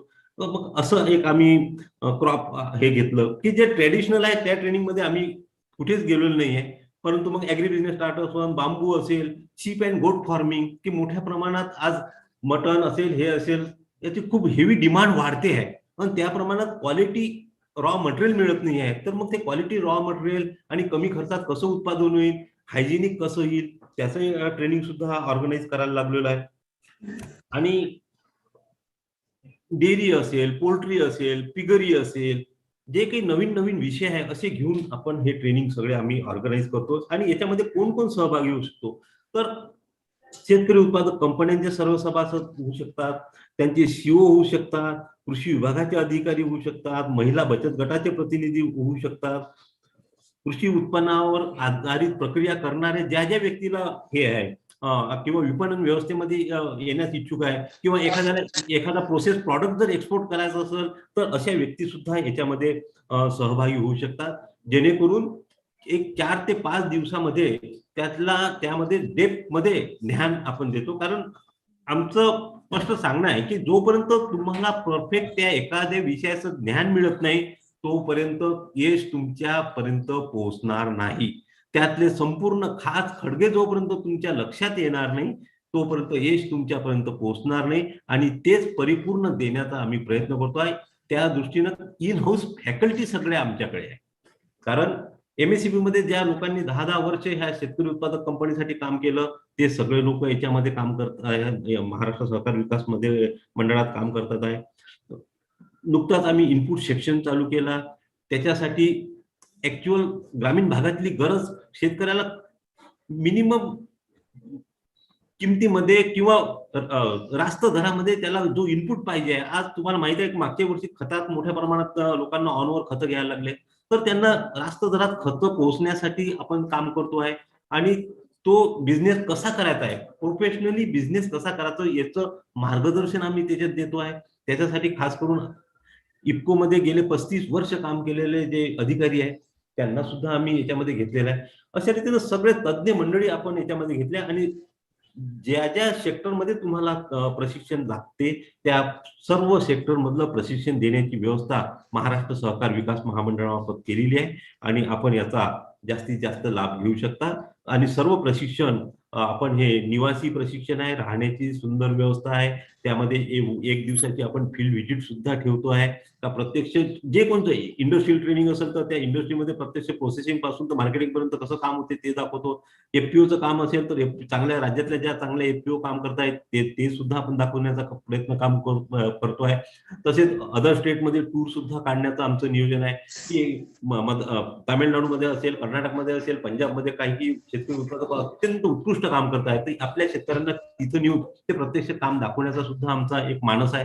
अशा रीतीनं सर्वांगीण प्रशिक्षणाच्या माध्यमातून जनतेपर्यंत शेतकऱ्याला कसं अधिक उत्पन्न होईल, त्याचं उत्पन्नात कशी वाढ होईल या दृष्टीनं आमचा प्रयत्न आहे.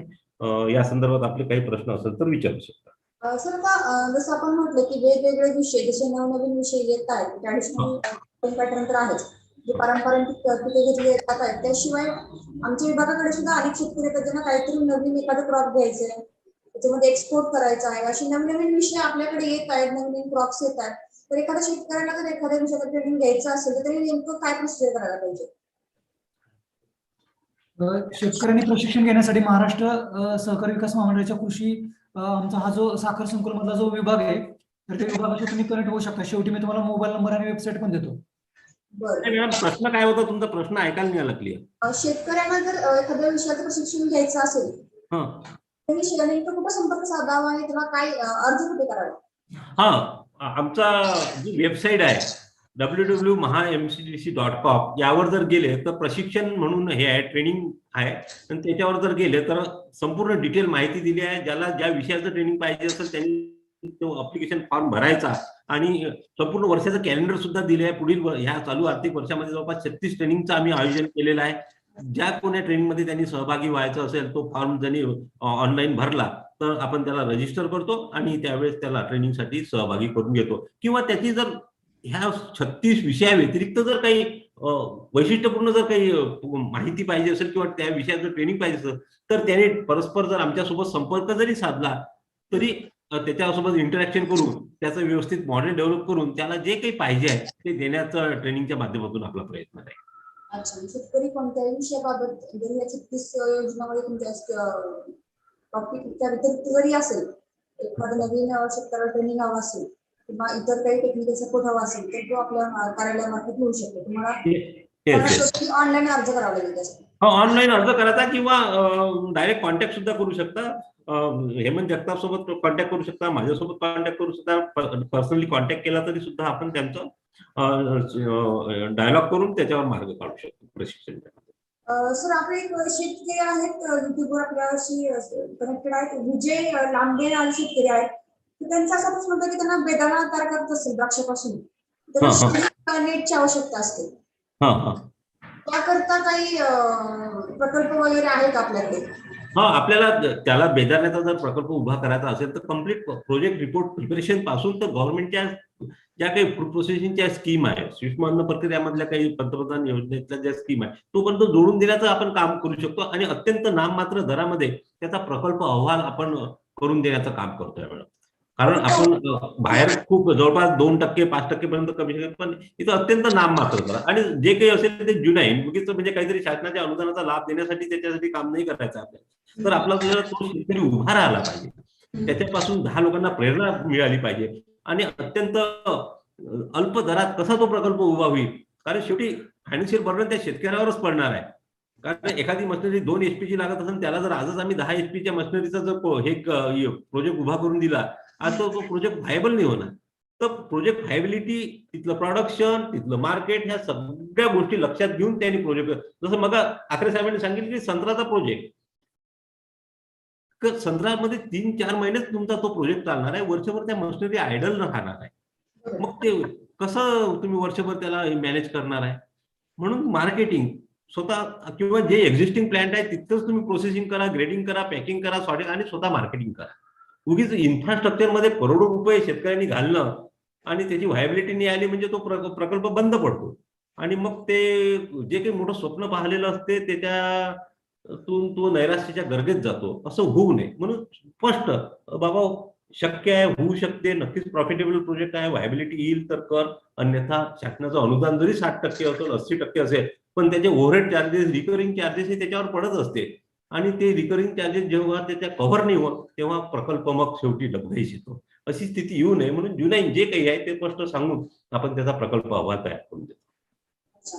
त्याच्यामध्ये सबसिडीच्या ज्या काही योजना आहे, समजा आता आपण प्रकल्प अहवाल तयार करून देऊ शकतो विकास महामंडळामध्ये आपल्या, त्याशिवाय सबसिडीच्या काही इतर योजना आहेत ज्याच्या कृषी विभागाच्या असतील किंवा इतर काही विभागातील नाबार्डच्या असतील, तर अशा योजनांची सुद्धा आपण काही लिंकिंग करून देतो का?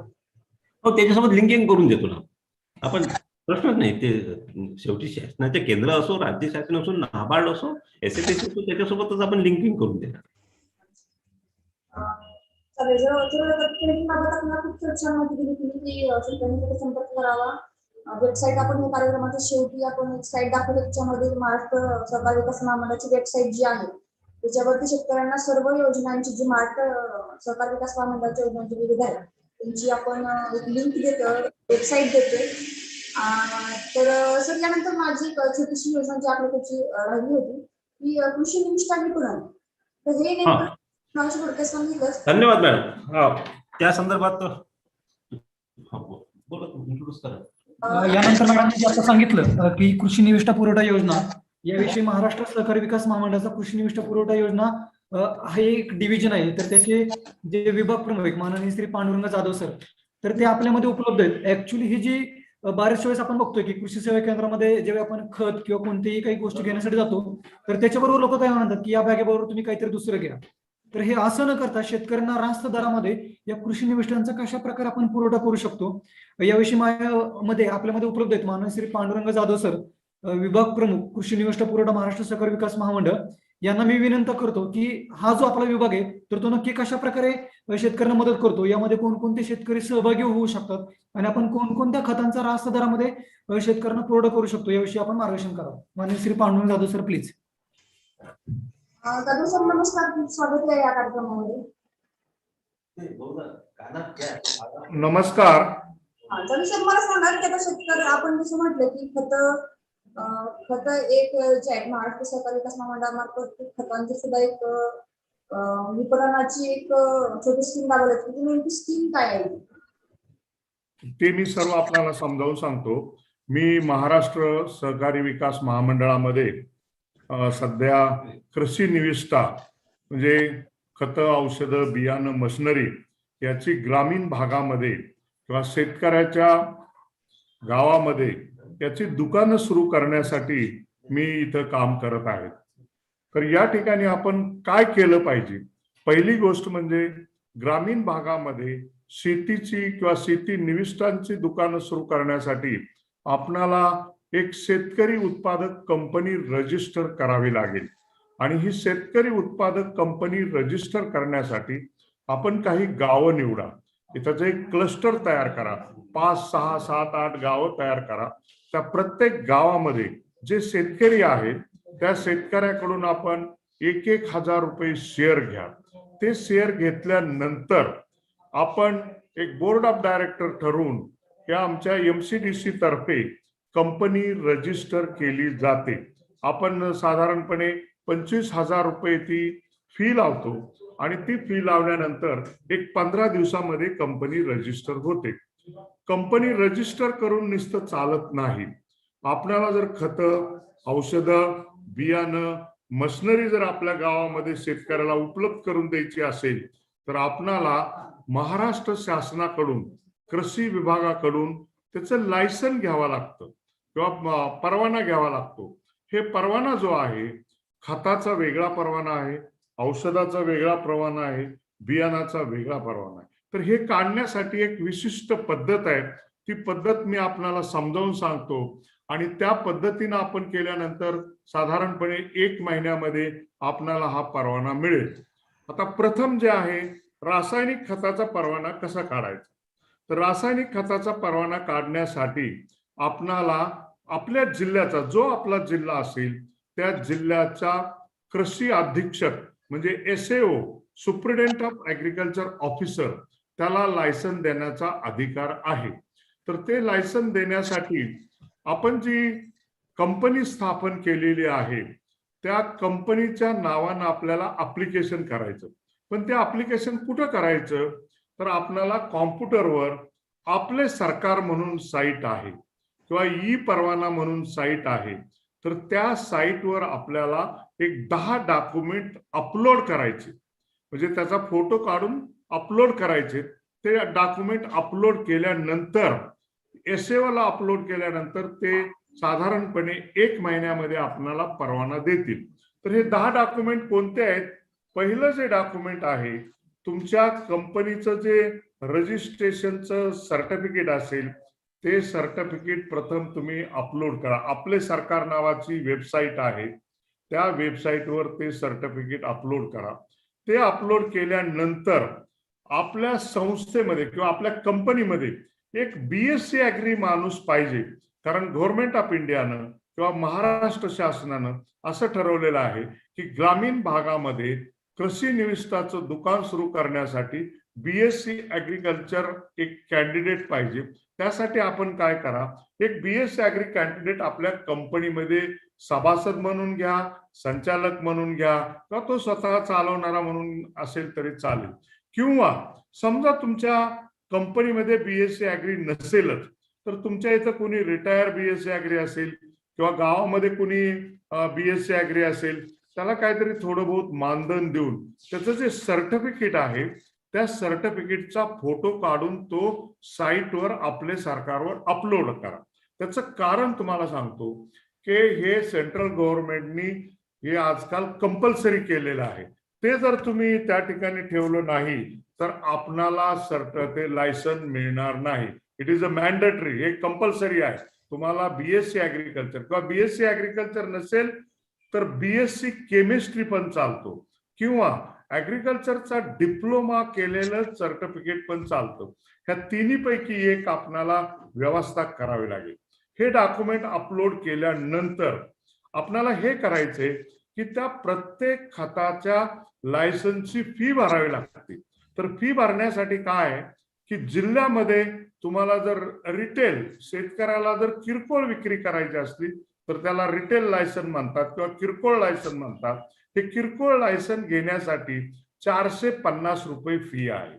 आणि आपल्याला जर जिल्ह्यामध्ये होलसेल करायचं असेल, म्हणजे एका व्यापाऱ्याकडून दुसऱ्या व्यापाऱ्याला किंवा एका कंपनीकडून दुसऱ्या कंपनीला असं जर होलसेल करायचं असेल तर त्याचं लायसन वेगळं असतं, त्याची फी पण 2250 रुपये. तर हे फी भरण्यासाठी काय करायचं, कॉम्प्युटरवर तुम्हाला एक चलन निघतं. आपले सरकारची साईट आहे, त्या साईटवर फर्टिलायझरचा चॅप्टर जर आपण पाहिला तर त्याच्यामध्ये एक चलन निघतं. ते चलनची प्रिंट घ्या, त्याच्या 3 कॉपी घ्या. त्या 3 कॉपी घेतल्यानंतर आपण काय करा, स्टेट बँक ऑफ इंडिया जवळची जी स्टेट बँक असेल त्या स्टेट बँक ऑफ इंडियामध्ये मी सांगितल्याप्रमाणे तुम्हाला रिटेल लायसन काढायचं असेल तर 450 रुपये भरा, तुम्हाला होलसेल करायचं असेल तर 2250 रुपये भरा, तर दोन्ही लायसन काढायचं असेल तर दोन्ही चलन भरा. हे चलन भरल्यानंतर बँक एक कॉपी आपली ठेवून घेईल, 2 कॉपी परत घेऊन या आणि त्याच्यामध्ये परत ते एक जे चलन आहे ते अपलोड करा, म्हणजे त्या कॉम्प्युटरमध्ये ते अपलोड करा. हे तुम्हाला मी 3रं डॉक्युमेंट सांगितलं. त्याच्याशिवाय आपण ज्या गावामध्ये दुकान उघडणार आहे, गावामध्ये दुकान उघडताना सुद्धा असं साईट निवडा की त्या गावामध्ये शेतकरी येतात, तिथं व्यापार होतो, शेतकऱ्याची ट्रॅक्टर येऊ शकते, शेतकरी खत घेऊन जाऊ शकतो, औषधं घेऊन जाऊ शकतो. अशी साईट निवडा की त्या साईटवरून तुमची विक्री झाली पाहिजे. ते जी साईट आहे त्यासाठी त्या गावचे जी ग्रामपंचायत आहे किंवा नगरपालिका आहे किंवा नगर परिषद आहे, कॉर्पोरेशन आहे, त्यांचं एक नो ऑब्जेक्शन सर्टिफिकेट घ्या आणि ते पण अपलोड करा.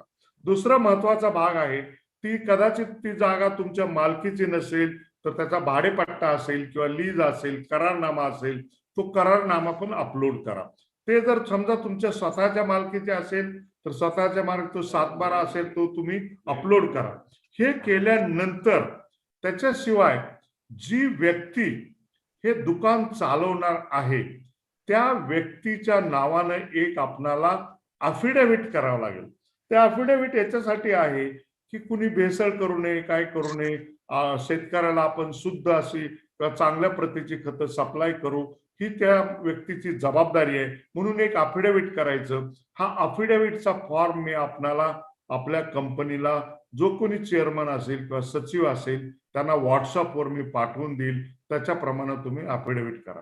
त्याच्यानंतर संस्थेचा जो चेअरमन आहे, अध्यक्ष जो आहे, त्या अध्यक्षांनी आपणाला पॉवर ऑफ अटॉर्नी एक त्या सेल्समनला किंवा तो विक्रेता आहे त्याच्या नावाने एक पॉवर ऑफ अटॉर्नी द्यावी लागेल. त्या पॉवर ऑफ अटॉर्नीचा सुद्धा फॉर्म मी व्हॉट्सअपवर आपल्याला पाठवेल. याच्याशिवाय दुसरे जे डॉक्युमेंट आहेत की आपलं जे दुकान आहे त्या दुकानाचं सेल टॅक्स हे आपला जीएसटी नंबर हे तुम्हाला अपलोड करावे लागेल. तर हे पांडुरंग जाधव सर यांना एक विनंती की ऍक्च्युली हा जो महाराष्ट्र सहकारी विकास महामंडळाचा हा जो सेल आहे इनपुट डिव्हिजन, तर याचे उद्देश काय आहेत आणि त्याचा शेतकऱ्यांना कसा फायदा होतो सर, ते आपण थोडक्यात सांगावं. बरं. तर त्याच्यानंतर हे जे मी डॉक्युमेंट सांगितले त्या डॉक्युमेंट शिवाय आपल्याला एक सोर्स सर्टिफिकेट लागतं. सोर्स सर्टिफिकेट म्हणजे काय की कुठून हे आपल्याला खतं मिळणार आहेत. तर ही सर्व खतं महाराष्ट्र विकास महामंडळ यांच्या कोऑपरेटिव्ह विकास महामंडळ आमच्याकडूनच मिळतील. तर त्याचं सोर्स सर्टिफिकेट पण आपण अर्ज केल्यानंतर मी पाठवून देईल. दुसरा एक महत्वाचा भाग मी थोडक्यात सांगतो, आपला टाइम घेत नाही. ही जी खतं आम्ही सप्लाय करणार आहे, पुरवठा करणार आहे तुम्हाला, ती कमी दरामध्ये करणार आहे. उदाहरण जर द्यायचं झालं, समजा 10-26-26 आहे, 12-32-16 आहे, DAP आहे, त्याची जी किंमत तुमच्या सर्व्हिस सेंटरला किंवा तुमच्या कंपनीला राहील ती किंमत कमी राहील.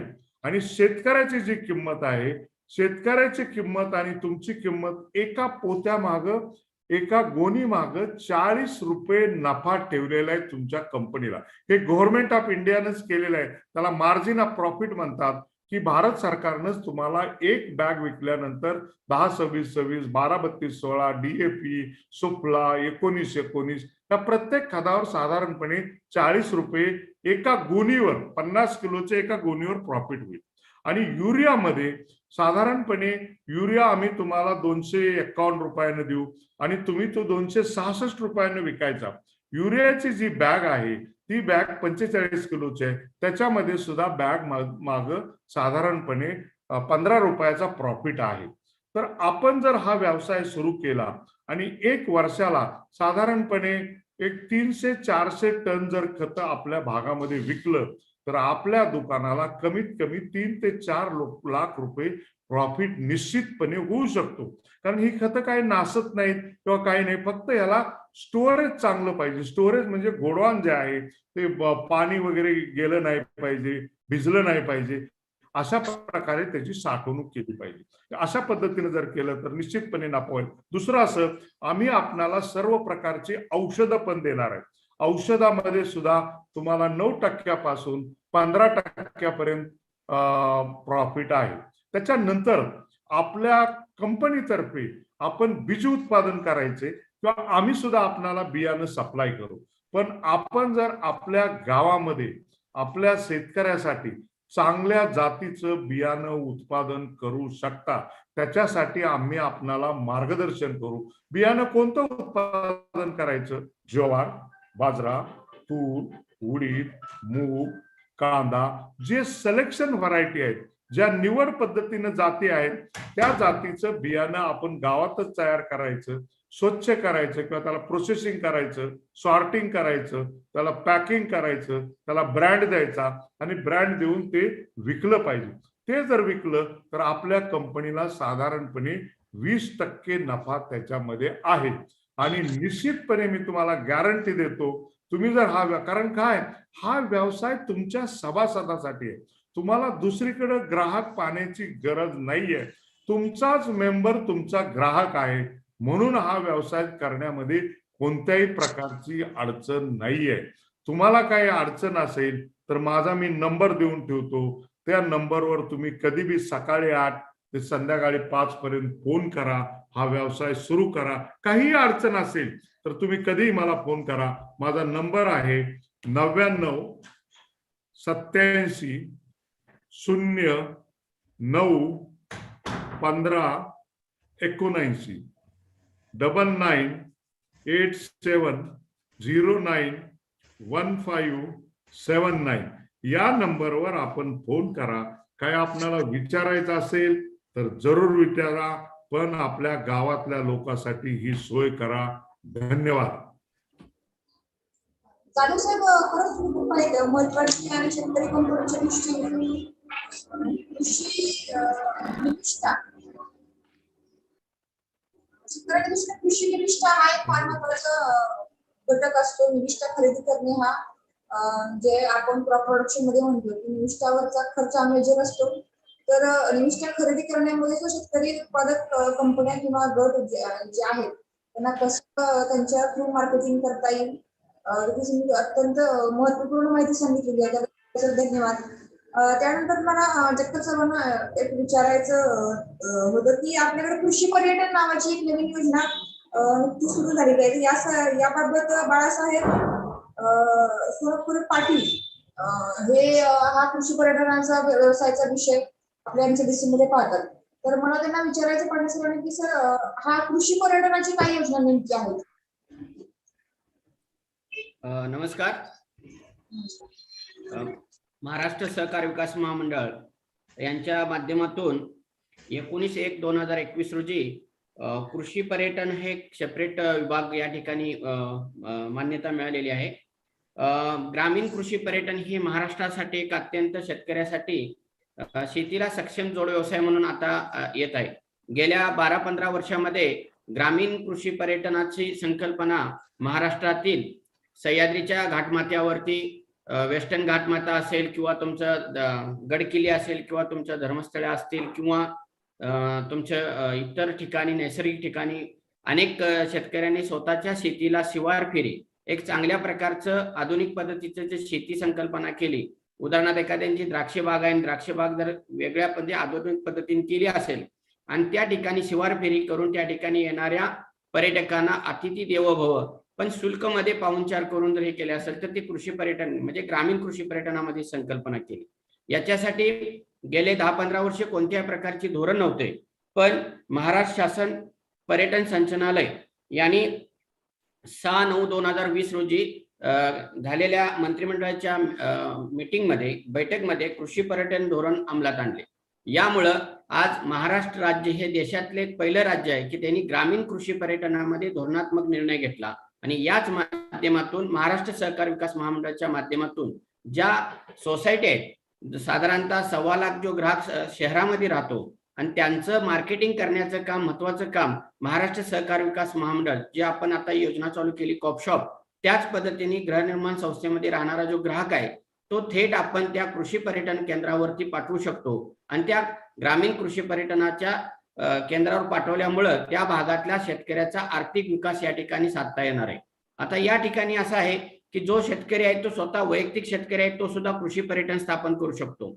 जी सहकार संस्था असेल ती पण संस्था या ठिकाणी कृषी पर्यटन केंद्र स्थापन करू शकतात आणि आता जे फार्मर प्रोड्युसर कंपनी, शेतकरी उत्पादक कंपनी आहेत यांच्या माध्यमातून सुद्धा आपण कृषी पर्यटन स्थापन करू शकतो असं या GR मध्ये नमूद केलेलं आहे की आपल्याला वैयक्तिक शेतकरी किंवा इंडिव्हिज्युअल समूहाने जरी काम करायचं असेल तरी त्या ठिकाणी तुम्हाला हे परवाना घेता येते. तर याच्यासाठी महाराष्ट्र सहकार विकास महामंडळांनी कृषी पर्यटन प्रशिक्षण कार्यशाळा सुद्धा या ठिकाणी आयोजित केलेले आहे. या माध्यमातून जवळजवळ आतापर्यंत 83 शेतकऱ्यांनी या ठिकाणी कार्यशाळेमध्ये सहभाग घेतलेले आहे आणि त्यातील जवळजवळ 38 शेतकऱ्यांनी परवाना सुद्धा पर्यटन संचालनाचा काढलेला आहे. तर आता आपण या माध्यमातून कृषी पर्यटनाचे जो काही उद्देश आहे, कृषी पर्यटनातून ग्रामीण विकास आणि ग्रामीण विकासातून राज्याचा विकास साधता येणार आहे. त्याचबरोबर कृषी पर्यटनाच्या माध्यमातून शेती उत्पादकांना बाजारपेठ उपलब्ध करून देता येणार आहे. कारण तुमच्या शेतावरती जे काही शेतमाल पिकणार आहे त्या ठिकाणी गृहनिर्माण संस्थेतला जो ग्राहक तुमच्या पर्यटनावरती येणार आहे तोच ग्राहक तुम्हाला त्या ठिकाणी चांगल्या भावाने तुमच्या शिवार फेरी केल्यानंतर ते जे काय तुमचा तांदूळ असेल, नाचणी असेल, फळे असेल, भाजीपाला असेल तो त्या ठिकाणीच खरेदी करणार आहे. यामुळं या कृषी पर्यटन स्थापन करणाऱ्या शेतकऱ्याला बाजारपेठ हुडकण्याची किंवा बाजारपेठेवर अवलंबून राहण्याची या ठिकाणी काही गरज नाही. त्यामुळं याचा फायदा सुद्धा बाजारपेठ मोठ्या प्रमाणात उपलब्ध करून देण्याचं काम सुद्धा एमसीडीसीच्या माध्यमातून करण्यात येणार आहे. कृषी पर्यटन हा कृषीला पूरक व्यवसाय असल्यामुळं बाकीचे प्रक्रिया उद्योग जे आहेत या ठिकाणी चालना मिळणार आहे. उदाहरणार्थ जास्त प्रमाणात जे काय आता तुमचा भाजीपाला तयार होतो किंवा टोमॅटो असेल किंवा तुमच्या फळबागामध्ये द्राक्षे असतील, डाळिंब असेल, याच्यावर सुद्धा तुम्ही प्रक्रिया उद्योग करून त्या ठिकाणी येणाऱ्या पर्यटकाला तुम्ही तुमच्या प्रक्रिया उद्योग मधले जे पदार्थ आहेत, लोणची, पापड, त्यानंतर कुरडई, हा ग्रामीण झाला. पण त्यानंतर आपण द्राक्षाचं किंवा डाळिंबाचं ज्यूस असेल, आवळा कँडी असेल किंवा बर्फी असेल, त्या माध्यमातून ज्या कृषी प्रक्रिया उद्योग आहे, तर त्याला ह्या विशेष करून येणाऱ्या काळामध्ये कृषी पर्यटनामध्ये चालना देण्यासाठी MCDCच्या माध्यमातून, प्रशिक्षण वर्गाच्या माध्यमातून या ठिकाणी सुद्धा त्याचे हे केलेले आहे. विशेष करून ग्रामीण महिला बचत गटांना या ठिकाणी समाविष्ट केलेले आहे. कारण ग्रामीण महिलांच्या माध्यमातून जे काही छोटे छोटे उद्योग आहेत, पापड आहे, लोणचे आहे, त्यानंतर ग्रेडिंग, पॅकिंग, सगळ्यात म्हणजे निवडलेला माल आहे तो आमच्या पॉपशॉपच्या माध्यमातून आम्ही खरेदी करतो आणि तोच जरा त्या कृषी पर्यटन केंद्र चालकांना आजूबाजूच्या शेतकऱ्यांनी समूहाने एकत्र येऊन चांगल्या प्रतीचा माल ग्रेडिंग, पॅकिंग करून जर त्याचं चांगल्या प्रकारचं लेबलिंग केलं तर त्यालाही मार्केट मिळू शकतं. स्थानिक जो तरुण वर्ग आहे तो पुणे मुंबईच्या शहरामध्ये न येता आपण त्याच ठिकाणी ग्रामीण भागामध्ये त्याला त्या ठिकाणी नोकरी उपलब्ध मिळू शकते.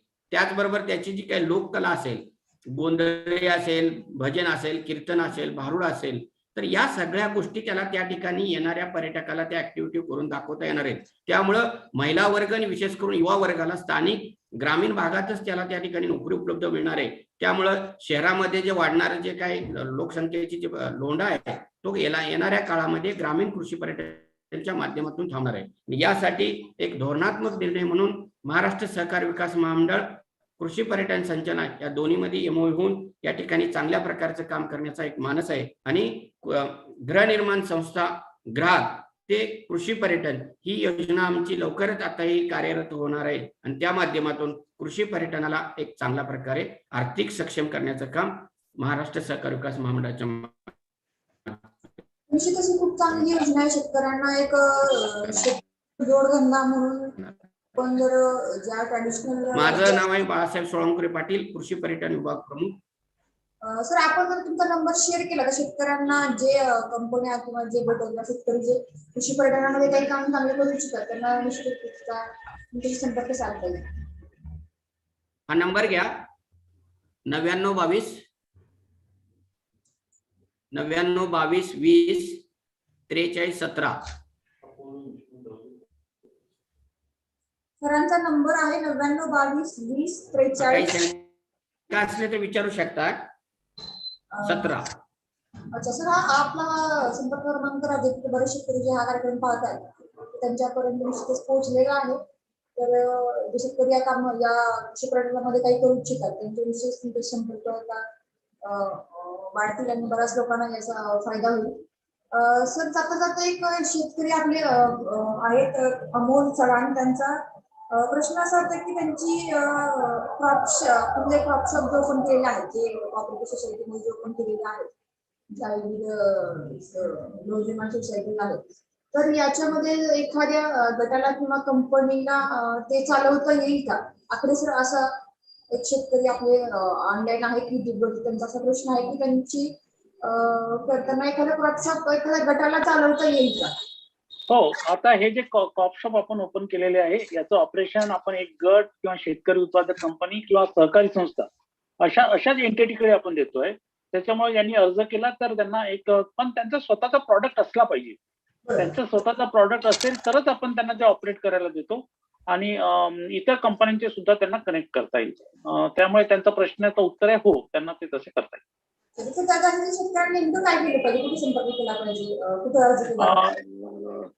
त्यांनी आपल्याला संपर्क ज्या जिल्ह्यातले ते आहे त्या जिल्ह्यातले जिल्हा उपनिबंधक कार्यालयामध्ये केला किंवा आमच्या कार्यालयाशी डायरेक्ट संपर्क केला तरी सुद्धा आम्ही त्यांना संबंधित गृहनिर्माण सहकारी संस्थेशी कनेक्ट करून देणार. अच्छा, म्हणजे तुम्ही समन्वय तुम्ही साधून द्याल? येस, समन्वयाचं काम आम्ही. सर, आजच्या कार्यक्रमामध्ये शेवटचा एक महत्वाचा भाग जो आहे, आपण वारंवार चर्चा करतोय, शेतकऱ्यांना ट्रेनिंग द्यायचं असेल किंवा अधिक काही माहिती असेल तुम्ही वेबसाईटवर आपला संपर्क साधावा. तर शेतकरी बांधवांना मी सांगू इच्छिते की सध्या स्क्रीनवर जी स्लाइड दिसत आहे तर या स्लाइडमध्ये महाराष्ट्र सहकार विकास महामंडळ साखर संकुल शिवाजीनगर पुणे इथे यांचं राज्याचं ऑफिस आहे. महाराष्ट्र सहकार विकास महामंडळाचं त्यांच्या राज्याच्या ऑफिसचा संपर्क क्रमांक आहे, फोन नंबर आहे 020 29809408. परत एकदा सर्वांनी हा नंबर नोट करून ठेवा. 020-2980-9408 हा त्यांचा मोबाईल नंबर आहे. याशिवाय वेबसाईट आहे, ज्या वेबसाईटवर शेतकऱ्यांनी प्रशिक्षणाची काही नोंदणी करायची असेल तर वेबसाईटवर जाऊन तुम्हाला करता येईल. तर ही वेबसाईट आहे www.mahamcdc.com www.mahamcdc.com. शेतकऱ्यांनी हे वेबसाईट आणि हा जो संपर्क क्रमांक आहे याची नोंद घ्यावी. तुम्हाला आपण आजच्या भागामध्ये महाराष्ट्र सहकार विकास महामंडळाच्या ज्या विविध योजना आहेत तर त्यांचे निकष काय आहेत, योजना कोणकोणत्या आहेत, शेतकऱ्यांनी कुठे संपर्क साधावा, त्याचे निकष काय आहेत आणि शेतकऱ्यांनी कुठल्या कुठल्या कार्याशी संपर्क साधून त्यांना कोणकोणत्या टप्प्यात कोणकोणत्या योजनांचे कसं अनुदान मिळते, कोणकोणत्या नवीन योजना जसं कृषी पर्यटनाच्या असतील, कृषी निविष्ठा विपणनाच्या असतील, तर या संदर्भात पूर्ण एक सखोल माहिती देण्याचा प्रयत्न आजच्या भागातून आपण केलेला आहे. एमसीडीसीचे व्यवस्थापकीय संचालक आखरे साहेबांनी आमच्या विनंतीला मान देऊन ऍक्च्युली सरांची सचिव साहेबांसोबत बैठक होती, पण त्यातून सुद्धा त्यांनी वेळ काढून आजच्या बैठकीला ते वेबिनारमध्ये मार्गदर्शन केलं होते शेतकऱ्यांना. याबद्दल सर्वप्रथम मी सर आखरे सर तुमचे मनापासून धन्यवाद करते. धन्यवाद मॅडम. आपण सुद्धा महाराष्ट्र सहकार विकास महामंडळाच्या योजना शेतकऱ्यांपर्यंत नेण्यासाठी जे स्थान असा प्लॅटफॉर्म खरं तर हा अगोदरच वापरायला पाहिजे होता, उपलब्ध करून दिला, त्याबद्दल आम्ही सुद्धा आपले ऋणी आहोत आणि अशी संधी वारंवार आमच्या मंडळाला मिळेल अशी आमची विनंती आहे. निश्चित सर, यापुढे जेव्हा आपण आपल्या विभागामार्फत काही नवीन योजना लॉन्च होती त्यावेळी निश्चितच आपण संपर्कात राहू आणि पुन्हा एकदा शेतकऱ्यांना याचा आपण माहिती द्यायचा प्रयत्न करू. तर याबाबत आजचा कार्यक्रम ज्यांच्या खरं तर समन्वयामुळे होऊ शकला ते जगताप साहेब, जे शिक्षण अधिकारी म्हणून एमसीडीसी मध्ये काम पाहत आहेत. जगताप साहेब, तुमचे सुद्धा या कार्यक्रमासाठी आयोजनासाठी खूप आम्हाला सहकार्य लागलं, त्याबद्दल आपले सुद्धा आभार. याशिवाय आपल्या कार्यालयातील जे जाधव साहेब आहेत, पाटील साहेब आहेत, या सर्वांनाही तुम्ही या कार्यक्रमामध्ये आज समन्वय साधून मार्गदर्शनाकरता उपस्थित करून दिला आम्हाला, त्याबद्दल सर्वांचे मी पुनश्च एकदा आभार मानते. आणि शेतकऱ्यांना एक विनंती आहे की हा युट्यूबचा प्रोग्राम जो आहे, जो आज लाईव्ह झाला, हा कृषी विभागाच्या युट्यूब चॅनलवरती यापुढेही या क्षणापासून पुढे नेहमी उपलब्ध राहणार आहे. तर शेतकरी बंधूंना विनंती आहे की जे लोक हा लाईव्ह कार्यक्रम पाहत आहेत त्यांनी या कार्यक्रमाची लिंक आपल्या संपर्कातील जास्तीत जास्त शेतकऱ्यांपर्यंत पोहोचवावी आणि या माध्यमातून जे वेगवेगळे वेबिनार होत आहेत त्याबद्दलचे संपर्क क्रमांक या कार्यक्रमात शेअर केले जात आहेत. तर या संदर्भातल्या माहितीचा शेतकऱ्यांना जास्तीत जास्त शेतकऱ्यांना लाभ व्हावा या दृष्टीने ही कृषी विभागाची युट्यूब लिंक आहे, जास्तीत जास्त शेतकऱ्यांना शेअर करावी. यानंतर सुद्धा खरीप हंगामाची सुरुवात होणार आहे. यानंतर सुद्धा अनेक विषयावरती, महत्वाच्या पिकांच्यावरती आपण वेबिनार आयोजित करणार आहोत. तर सर्वांनी याचा लाभ घ्यावा आणि जास्तीत शेतकऱ्यांना शेअर करावी. आजच्या कार्यक्रमामध्ये मार्गदर्शन केलेले आखरे साहेब, जगताप साहेब आणि आपली सर्व टीम, या सर्वांचे मी पुनश्च एकदा आभार मानतो आणि आजचा कार्यक्रम संपला असं जाहीर करतो. धन्यवाद.